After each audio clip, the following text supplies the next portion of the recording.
శాంతాకారం భుజగశయనం పద్మనాభం సురేశం విశ్వాధారం గగన సదృశం మేఘవర్ణం శుభాంగం లక్ష్మీకాంతం కమలనయనం యోగి హృధ్యానగమ్యం వందే విష్ణుం భవభయహరం సర్వలోకైకనాథం. దక్షిణాయనంలో పవిత్రమైనటువంటి కార్తీక మాసం శివకేశవులు ఇద్దరికీ ప్రీతికరమైనదే. ఈ మాసంలోనే ప్రత్యేకించి మనం శివకేశవుల్ని అర్చించుకునేటువంటి సదవకాశం కలుగుతుంది. పౌర్ణమి నాడు కృత్తికా నక్షత్రంతో కూడిన మాసం కనుక దీన్ని కార్తీక మాసం ఉన్నారు. ఈ కార్తీక మాస విశేషతలో కేవలం శివార్చన, వాళ్ళ కేశవార్చనే కాకుండా మనకి సుబ్రహ్మణ్యేశ్వర స్వామి అర్చన, అయ్యప్ప అర్చన కూడా విశేషంగా జరుపుకుంటూ ఉంటారు.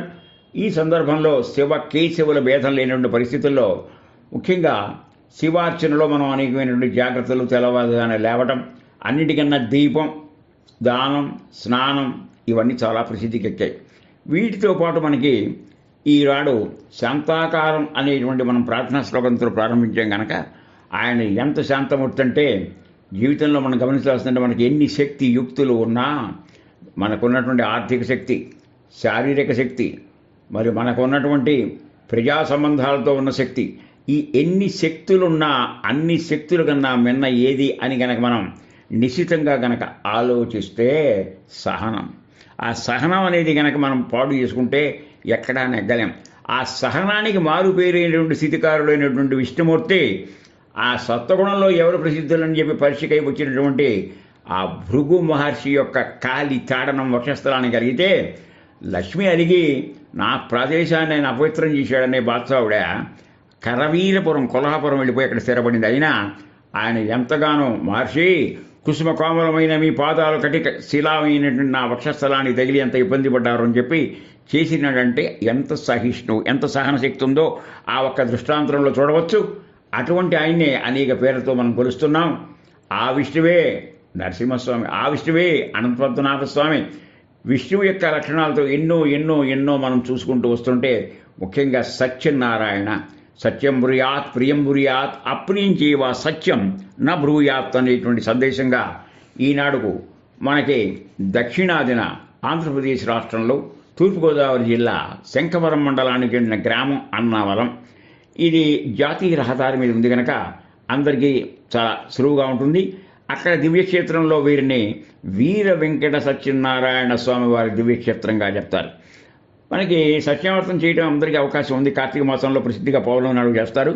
రమాసహిత సత్యనారాయణ స్వామి అని చెప్పుకుంటాం, కానీ ఇక్కడ అనంతలక్ష్మి సహిత సత్యనారాయణ అని చెప్పుకుంటాం. అందువల్ల అన్నవరం సత్యదేవుణ్ణి దర్శించిన, సత్యనారాయణ వ్రతం ఆచరించిన సర్వ పాపాలు తొలగిపోతాయి, సుఖ సంతోషాలు వెల్లివిరుస్తాయనేది భక్తుల విశ్వాసం.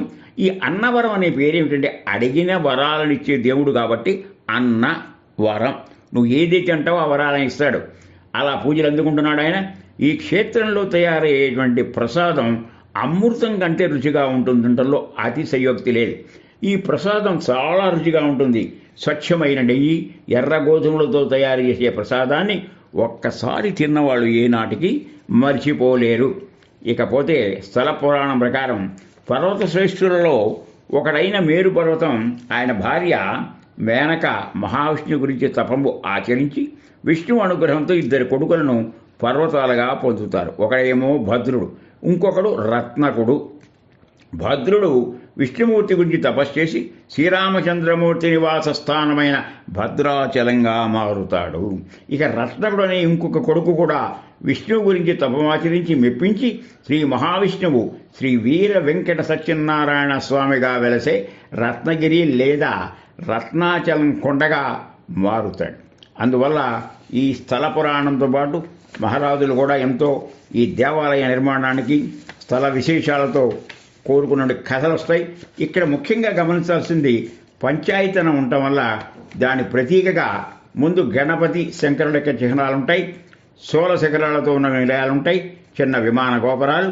కనుక ముఖ్యంగా అక్కడ పంపా నది ఒడ్డున ఉన్నటువంటి రత్నగిరి ఆలయం సముద్ర మట్టానికి 300 అడుగు ఎత్తులో ఉంటుంది. ఈ గుడికి నడిచి కూడా వెళ్ళవచ్చు. 460 మెట్లు ఉంటాయి. ఈ ఆలయంలో గమనించాల్సింది 2 అంతస్తులతో నిర్మించబడిన క్రింద భాగంలో యంత్రంపై పై అంతస్తులేమో స్వామి విగ్రహాలు ఉంటాయి.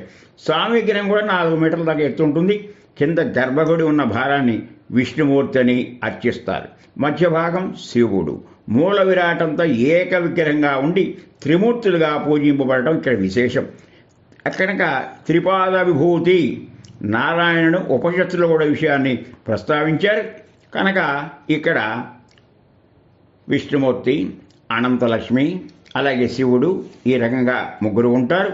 పై అంతస్తు కొడితే సత్యనారాయణ స్వామి, మహేశ్వరుడు, అనంతలక్ష్మి అంతా ఒకే పీఠంపై విందు చేస్తారు. కనువిందుగా చూడటానికి ఉంటుంది. ఒకే పీఠం మీద శివకేశవులు అమ్మవారు కనిపించే ఆలయం మనకి ఈ దేశంలో ఎక్కడా కనపడదు. కానీ దీనికి ఒక ప్రత్యేకమైనటువంటి విధి విధానం విశేషంగా పూజలు జరుగుతూ ఉంటాయి. కనుక విధి విరామం లేకుండా ప్రతి క్షణం ఏదో ఒక పూజలు వ్రతాలు చేసుకుంటారు. సరే, వ్రతం చేయించుకునే వాళ్ళు ఎవరైనా దేవస్థానం వారు చెప్తారు. కనుక రత్నగిరి గోపూజ నిత్యం జరుగుతుంది. అలాగే సత్యనారాయణ స్వామి వారి మూలవర్లకు స్వర్ణ పుష్పార్చన, ఇంకా ఆలయాల్లో ఉపాలయాలు కూడా ఉన్నాయి. ప్రతి శుక్రవారం రత్నగిరిపై ఉన్న వనదుర్గమ్మ వారి ఆలయంలో చండీ హోమం జరుగుతుంది. మన స్థలానికి వెళ్ళినప్పుడు ఆ స్థల పురాణంలో ఉన్న విశేషాలు తెలుసుకుని అక్కడ జీవిత ధన్యమైందని అన్ని మనం చూడాలి. ప్రత్యేక రోజుల్లో అయితే విశిష్ట పూజలు. ఇప్పుడు చైత్రశుద్ధ పాడ్యమి పంచాంగ శ్రవణం, చైత్రశుద్ధి అష్టమి నుంచి బహుళ పాడ్యం వరకు శ్రీరామనవమి కళ్యాణాలు జరుగుతాయి. అలాగే చైత్ర బహుళ షష్ఠి నుంచి అమావాస్య వరకు కనదుర్గమ్మ వారి బ్రహ్మోత్సవాలు, వైశాఖ శుద్ధ దశమి నుంచి బహుళ పాడ్యం వరకు ఈ యొక్క అన్నవరం వీర వెంకట సత్యనారాయణ స్వామి బ్రహ్మోత్సవాలు, నేరేడమ్మ ఉత్సవాలు, జయంతి వేడుకలు, కృష్ణ జయంతి, వినాయక చవితి, నవరాత్రులు, ఇలా ఎన్నో ఎన్నో విశేషాలు అవుతాయి. అతి ముఖ్య ఈ కార్తీక మాసంలో ప్రతి సోమవారం లక్ష్మీవారికి, ఆ శ్రీ స్వామివారికి లక్షపత్రి పూజ చేస్తారు.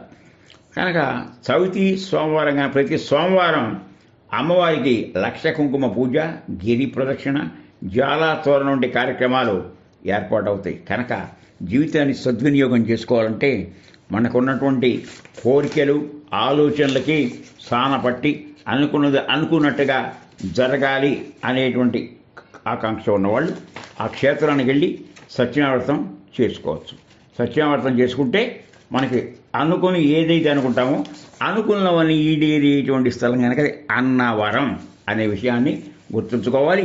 మనం సత్యనారాయణ స్వామి ఇది ముఖ్యంగా ఆ యొక్క ఒకే పీఠం మీద అనంతలక్ష్మి, విష్ణుమూర్తి, శివుడు ఉన్నటువంటి ఒక పటాన్ని విధి విధానంగా మిగతా పూజ, విష్ణు సహస్రనామం, కథలు అవన్నీ మామూలు సత్యనారాయణ స్వామి వ్రతంలో మామూలుగానే ఉంటాయి. అది ఇంటి దగ్గరికైనా జరుపుకోవచ్చు. కార్తీక మాసం చాలా విశేషం కనుక ఈ యొక్క పూజా విధానంలో సదరు భక్తులంతా పాల్గొని ముందు స్థల పురాణ విశేషాన్ని తెలుసుకుని ఆ పురాణంలో చెప్పిన విషయాలు పూజకి ఎలా ఏర్పాటు చేసుకోవాలి, శ్రద్ధయా లభతే విద్య, శ్రద్ధవాన్ లభతే జ్ఞానం, ఈ జ్ఞాన సముపార్జనకి మనం సమయాన్ని వెచ్చిస్తే మనకి మనస్సులో ప్రశాంతత ఉంది ఏర్పడుతుంది. అన్నింటికన్నా ముఖ్యం కావాల్సింది ప్రశాంతత. ఆ ప్రశాంతకి చేరుచేటువంటి సత్య పదార్థంతో ఉండే సత్యదేవుడు లేక ఆ యొక్క వీర వెంకట సత్యనారాయణ స్వామి కొలిచి వారి అనుగ్రహమునకు పాత్రలు అవుతారని చెప్పి ఆశిస్తున్నాను. శాంతి శాంతి శాంతి.